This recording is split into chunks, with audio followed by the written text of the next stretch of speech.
time in spite of all our shortcomings. Thank you for the time,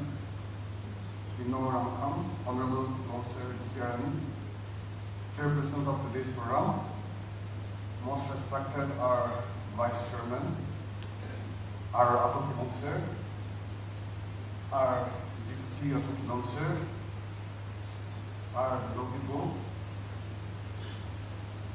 Kutsovichishi, our Steering Committee Convener, all the rank and file of our TPRN. My respect to all our CSO leaders across our Naga homeland, our reverend program participants, all the members present in this Eagles gathering. I bring warm greeting from the office of the Naga Student Federations on this 74th Naga plebiscite. Our history is not just a series of events. It is a saga of resilience, courage, and the unyielding pursuit of sovereignty. Today marks a pivotal moment in our history, the Naga plebiscite of 1951, where the question of Naga sovereignty was put to the test. Through this momentous plebiscite, the Naga people spoke with a unified voice by voting 99.9 in favor of total Naga sovereignty, sending a powerful message to the world about our collective desire for sovereignty. As we reflect on the significance of this event, which stand as a testament to the unwavering resolve of the Naga people, we are compelled to ask ourselves these questions. Where are we heading towards sovereignty today? Are we closing to achieving the dream and aspirations for which our forefathers fought so bravely?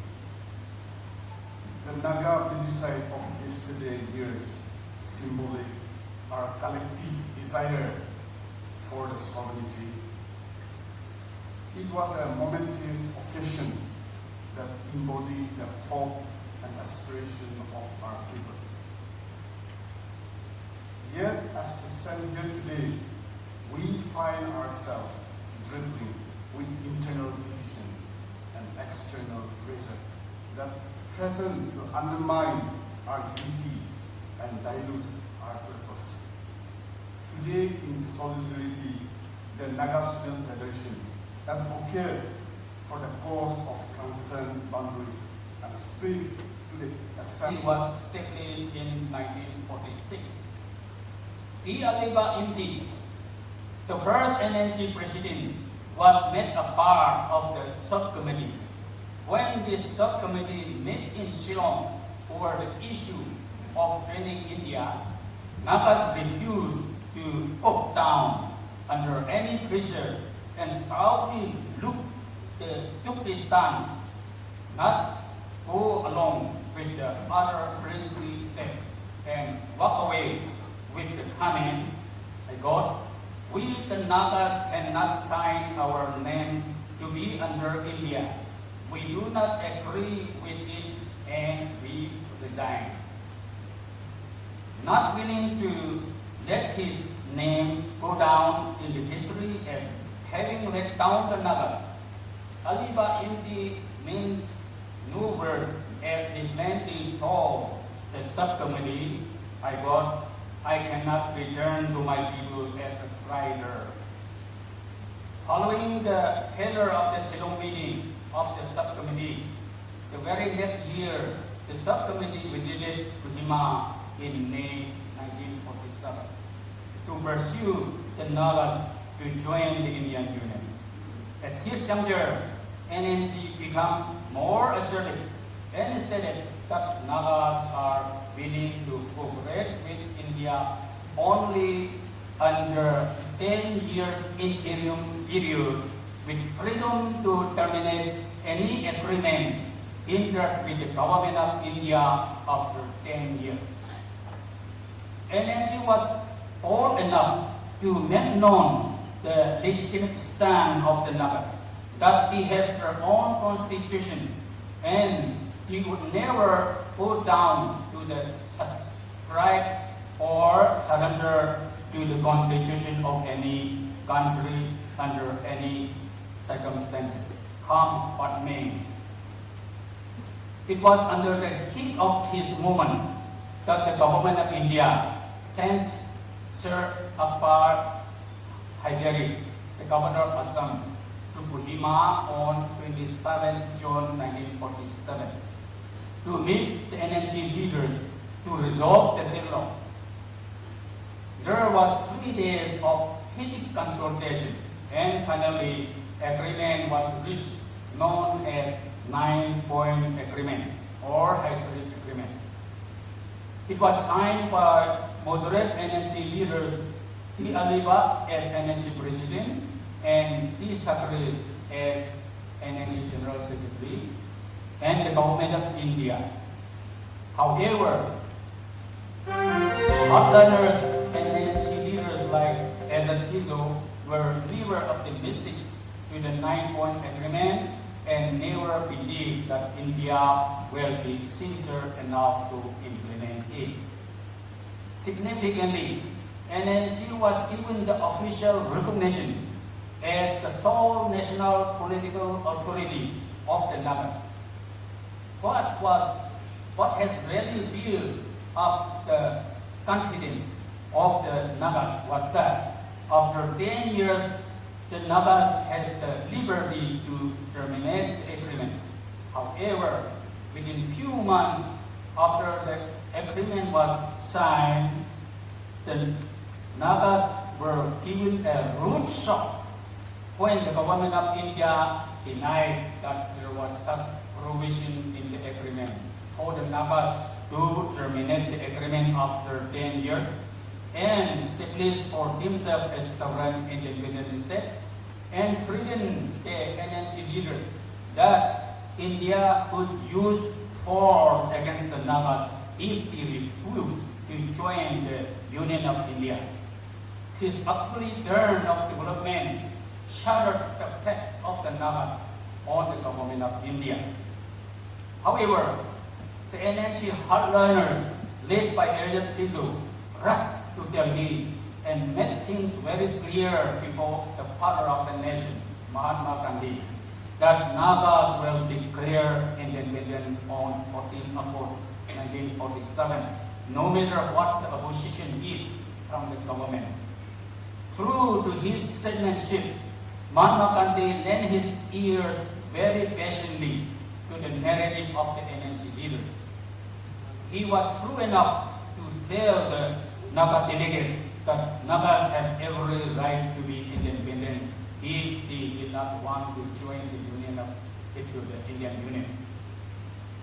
To make the case very sharp and clear, the Naga delegates took pains to point out the aggressive carrying of Sir Akbar Hyderabad when he threatened to use force against the Nagas if they refused to join Indian Union.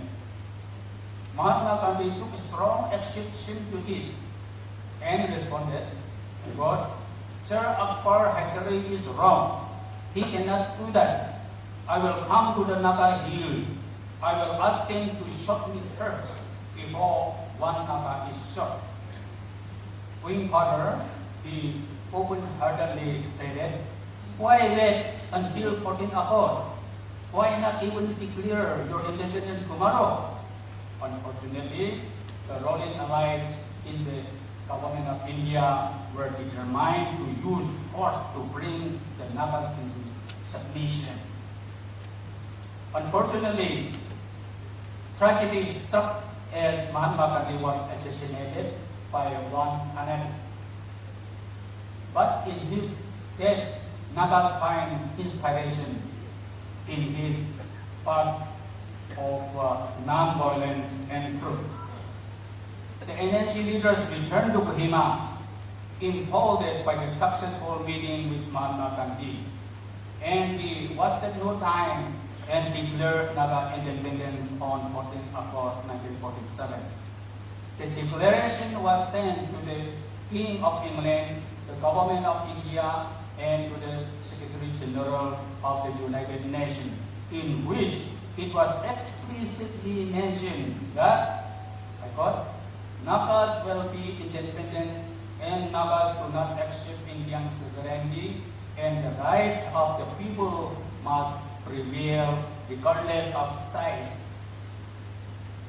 The government of India remained defiant to deny the desire of the Nagas to be independent and continue to harm its war machinery in the Naga homeland. The policy of aggression against the Nagas began to unfold when the Indian army started to arrest and imprison Naga political leaders.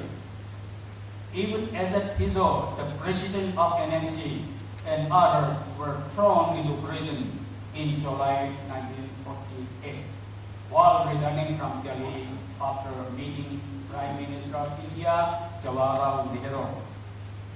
NNC, who had pursued a policy of non-violence approach, the Governor General of India, C.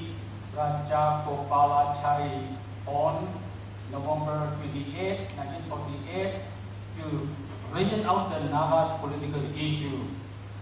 The Governor General assured them, I quote, India wants to be friendly with you. India does not want to deprive the Nagas of their land. Nagas are at liberty to do as they like, either to become part of India or be separated if it would be best for their interest to be isolated. My countrymen, the most telling act of betrayal against the Nagas came when the government of India committed a breach of agreement in 1949. Gopinath Bordogoi, the Chief Minister of Assam, admitted that the government of India no longer holds the 9-point agreement valid and invited the Nagas to join the Union of India. To the Nagas, this is like dropping salt in the pond. Ironically, Nagas rejected the offer outrightly and resorted to taking legitimate steps as the only way to find solution to a fundamental political problem. On January 24, 1950, the NNC informed the government, the United Nations, and those countries that had their embassies in Delhi that Nagas do not accept Indian sovereignty. Finally, to lend legitimacy to our claim as an independent nation, as declared on 14 August 1947, NNC took a critical honor to stand before you. First of all, I'd like to give praise and honor to our living God for making this possible. And secondly, my highest respect and honor to just to cut it short, to three collective leadership. And then I extend the respect, regard to the lady wife and the special invitees on the ties. I know some of them are coming. And my warmest and highest salute and respect to all the national leaders and rank and file of the Naga Army and all those who are participating here. And I'm grateful. I also extend my gratitude, thanks to the program committee. Our moderator, the chairman, has mentioned the purpose of why we are celebrating and commemorating this plebiscite. Before I go about this, it's good to ponder the wonders, the marvelous love of God. Today is one of the first, or maybe first time, that we could commemorate the plebiscite. the day that Nagas took the decision through referendum, the voice of the people uniting themselves and then implementing through referendum. The world has changed, and that is a great achievement. And I'm here to say thank you to those, our leaders during NNC time. But when we also see analysis, is that alone the achievement of the wonders? But here, for the sake of our Naga people and others, in addition to the glorious, victorious referendum taken in plebiscite, 99.9, that's one thing. But there are also many others, wonders, marvelous things, miraculous work that God has done under the leadership of our former late Chairman Isaac Su and T.H. Weewang, both in the national level, battlefield, and in the international. I think it would be a political crime to forget the achievement that our leaders made. The Naga nations were just a kind of political struggle. But for the first time, when the world and Representative Nation People's Organization recognized our nationhood in 23 January 93, I could still remember because I took the pictures of our President Isaac Su proudly hoisting the Naga national flag in front of Anbo. And that is something that we obtained through the marvelous intervention of God. For the first time, the national flag of Naga in the international arena. And Anpo is a parallel body of UNO. Again, when after imparting a political title in 2002 in Amsterdam, July 11, I think it would be good that we also remember and we also count the blessing of God. Many people, even the outside, even here, our respected, the delegates, the leaders of the CSO, of the HOPO, and the rest of the people, they question us now, is God with us? Is God with us? But here, as in the Bible it says, a tree is known by its fruits. What are our fruits? These are our fruit. Our leaders, under the dynamic leadership of Isaac Weewang, they could raise the Naga nationhood. They could raise the Naga flag and also make the India respect, convince them that Naga issue is different. So in 2002, July 11, government of India recognizing the unique history of Naga and its political situation or political rights. I think that could not be a greater achievement. It's a great achievement. Today, Philippines, Israel, they are fighting Ukraine, Russia, tomorrow China and Taiwan may fight. Why? Because their history is not recognized. The political right is not recognized. But thanks to God, by the intervention and by the hard work of our leaders under the dynamic leadership of our former Isaac Su and T.H. Weewang, we could internationalize and raise the flag, raise the right, and even in the talk, that was the first time. For me, I think it would be a political crime if we do not respect and value and count the blessing of God that He has won for us. He has achieved for us. Today, our unique history is recognized. Our political rights, political position is recognized. And afterward, above all,